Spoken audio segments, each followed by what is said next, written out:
Sr. Presidente. Queria também endereçar, em nome do Grupo Parlamentar do PCP, um abraço de solidariedade com os nossos colegas e as populações dos Açores, que ficaram os nossos colegas impedidos de aqui estar. E queria, naturalmente, ao contrário, infelizmente, do deputado Jacinto Serrão, cumprimentar os colegas madeirenses, e em especial o Sr. Vice-Presidente da Assembleia Legislativa, não com o grato prazer de os conhecer pessoalmente, porque infelizmente não os conheço pessoalmente, e infelizmente para mim aquele único de vocês que poderia conhecer pessoalmente, à última da hora, o deputado Edgar Silva não pôde deslocar-se, e integrando a vossa delegação por razões de última hora que vos foram e nos foram também devidamente explicitadas. Lamento a ausência do Edgar Silva aqui, seria o único a quem eu conhecia pessoalmente, mas creiam que vos recebo com igual frontalidade e amizade e lealdade.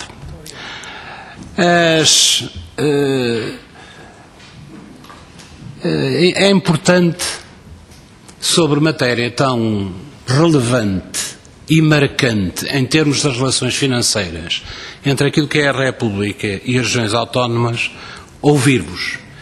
E confesso-vos que é com prazer e com um sublinhado muito especial, todos na Assembleia da República, todos nesta Comissão de Orçamento e Finanças, chegamos, enfim, ao consenso generalizado de que seria importante ouvir-vos conforme vos estamos a ouvir neste momento. Ainda bem que este consenso se estabeleceu de uma forma unânime entre todos os grupos parlamentares representados na Comissão de Orçamento e Finanças. Queria também dizer-vos que relativamente a esta proposta de lei e às duas que o precederam, não é novidade para ninguém e não é sobretudo para a opinião pública e não é para deputados eleitos na região autónoma, ou em qualquer região autónoma, que sobre o conteúdo das diversas leis, a Lei 2007, a Lei 2010 e esta proposta de lei, há uma mutação de posições no tabuleiro do xadrez político que às vezes chega, enfim, a situações pouco menos que risível. Eu sei que faz parte do jogo político, mas às vezes o jogo político deveria, enfim, coibir-se de ultrapassar determinados limites. E quando nós vemos deputados do Partido Socialista atacar normas que estão nesta proposta de lei, que eram exatamente iguais às que faziam parte da Lei de 2007, ficamos de boca aberta. Tal como também ficamos de boca aberta quando verificamos que há deputados do PSD e do CDS que apoiaram e criaram aqui uma onda, juntamente com os deputados do PCP e do Bloco de Esquerda, uma onda, isolando o Partido Socialista em 2010, no sentido de aprovar uma lei que repusesse critérios de justiça relativamente a 2007, que esses mesmos deputados agora, enfim, passa a expressão, metam o rabinho entre as pernas e não sabem onde é que estão. E, portanto, eu julgo que, ultrapassado o risível desta situação, importa perceber e discutir convosco aquilo que é a proposta de lei que temos sobre a mesa. E, desde já, partir do princípio que, naturalmente, vocês nos enviaram uma documentação escrita, com posições escritas, que são do nosso conhecimento. Mas também é evidente que este debate e a vossa própria reflexão e os vossos próprios, enfim, documentos como aqueles que estão a ser produzidos, podem e, eventualmente, devem introduzir na vossa reflexão alterações qualitativas e quantitativas em termos daquilo que formularam. E, portanto, suscitar-vos que, numa fase posterior a esta reunião, nos enviem, enfim, o silêncio significa que não há alterações, eventuais alterações relativamente às posições escritas que até ao momento nos remeteram. Isso seria para nós bastante bom numa altura em que nos preparamos para um debate que vai, naturalmente, suscitar, certamente, um vasto conjunto de propostas de alteração. E devo dizer-vos que esta questão é tanto mais urgente e necessária quanto o Governo, ao contrário daquilo que devia e podia, não apresentou, juntamente com a proposta de lei, qualquer análise de impacto orçamental. Isto é, uma proposta de lei de finanças regionais com esta dimensão e estas eventuais repercussões devia ser acompanhada de um estudo de impactos, quer do ponto de vista orçamental, quer do ponto de vista das incidências sobre as alterações substanciais no nível fiscal, no plano da dívida, com incidência naturalmente da região. E não o fez. E não o fez, nem respondeu ao tal até hoje, tal como também não fizeram até hoje, e deixem-me registrar negativamente este facto, os governos regionais dos Açores e da Madeira. Nenhum deles, até hoje, agora começamos a receber hoje, até a início deste debate, informou de alguns elementos que teriam permitido ao tal ter não uma versão preliminar, mas uma versão já, enfim, próxima da definitiva, com as quantificações dos impactos orçamentais que o Governo não quis dar e que nós temos que encontrar aqui fórmulas para suprimir, ou para suprir. De qualquer maneira, eu não vou repetir aqui algumas questões que alguns de vocês, uns outros, já abordaram, mas queria levantar algumas questões que não foram ainda abordadas de uma forma, enfim, tão abrangente quanto me pareceu que mereciam algumas questões que estão na proposta de lei. Primeira, Conselho de Acompanhamento das Políticas Financeiras. Há um reforço das atribuições. Há uma inversão da sua composição. E há atribuição para este Conselho de funções de quase veto daquilo que é a capacidade orçamental da região autónoma. E eu queria perceber se, afinal, quem é que defende a autonomia?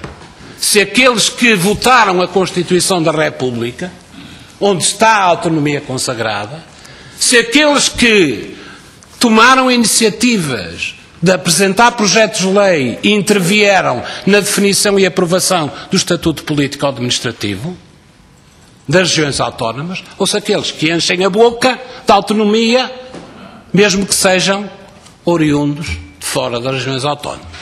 Estou a falar para si, deputado Carlos Silva, e, portanto, dizendo-lhe que, se quiser enfiar o barrete, enfie, porque a mim não me cabe.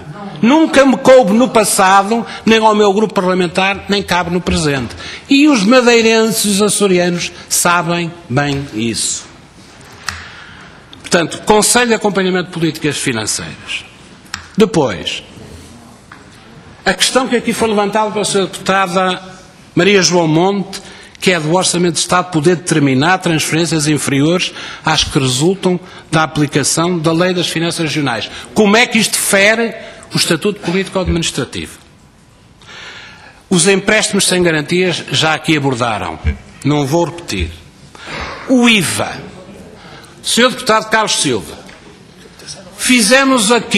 damos aqui um enorme passo, embora pareça que não tenha sido percepcionado por todos. É que o Sr. Deputado Carlos Silva disse, não, fiquem descansados que os senhores vão receber a totalidade da receita do IVA gerada na região.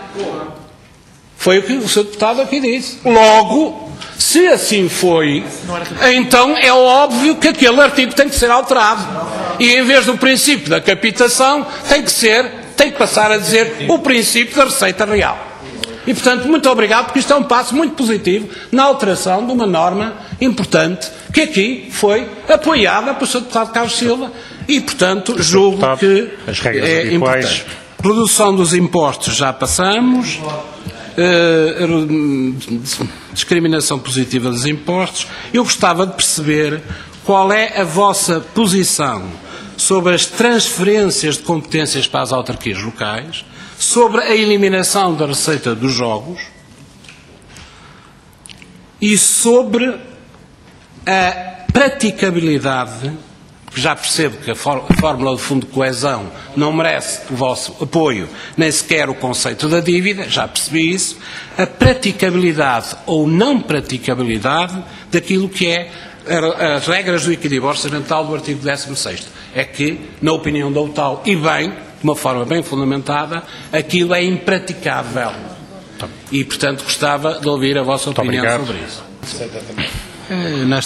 Nesta fase final do debate, eu julgo que é importante, da nossa parte, reiterar aquilo que disse na minha primeira intervenção. Isto é, sugerir ao Sr. Presidente da Comissão e ao Sr. Vice-Presidente da Assembleia Legislativa que, numa fase ulterior a esta discussão, neste debate, que já vai longo, que nos, enfim, formalizem aquilo que é a vossa reflexão última sobre algumas das questões supervenientes que aqui hoje debatemos e aquelas que eventualmente suscitem de uma forma posterior esta análise. Eu julgo que é absolutamente importante que o façam para nós podermos dar seguimento àquilo que é, na fase da especialidade, a apresentação de alterações.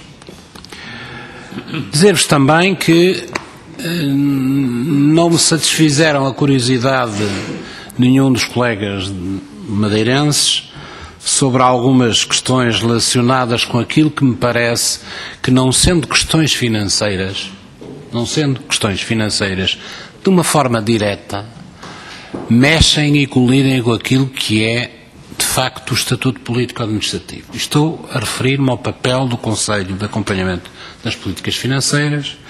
Estou-me a referir, já irei tratar disso de uma forma isolada, a outras questões. Estou-me também a referir à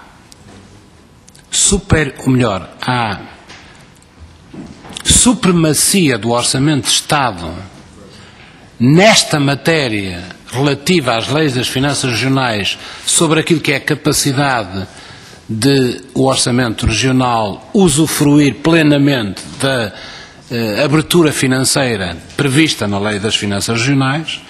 Também não comentaram isto.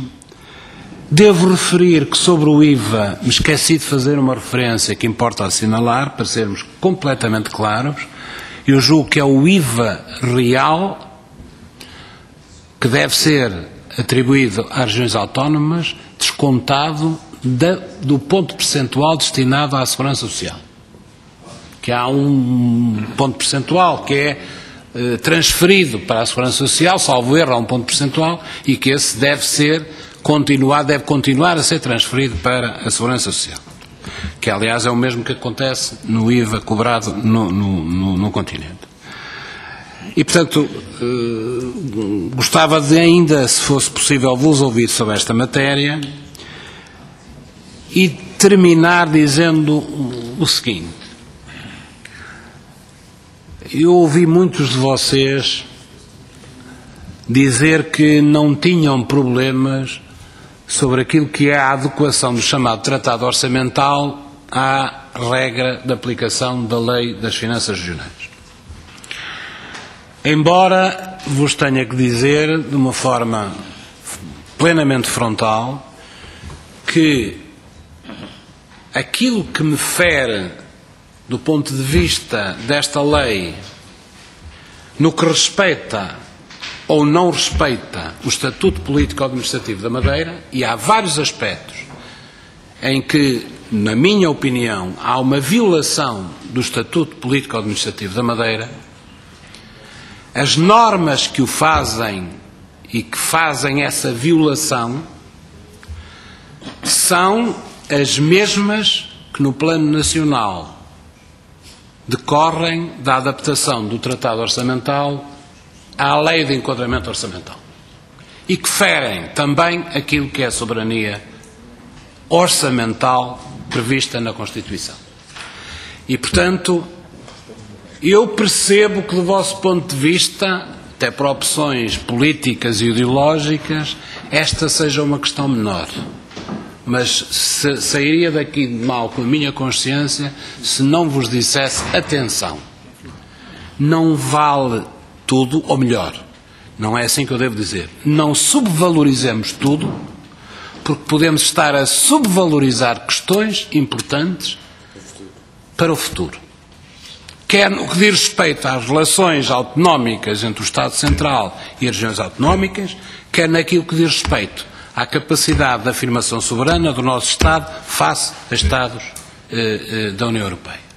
E eu julgo que não é desprezável e seria importante que vocês madeirenses, analisassem também esta proposta deste ponto de vista para procurar, nesta área e nesta matéria, propor alterações que, pelo menos, sem ferir aquilo que comumente o chamado arco do poder diz relações com a União Europeia ou subordinação à Troika, chamo-lhe eu, que pudesse ser mitigado essa componente legislativa que também aparece de uma forma vastíssima nesta proposta de lei. Muito obrigado.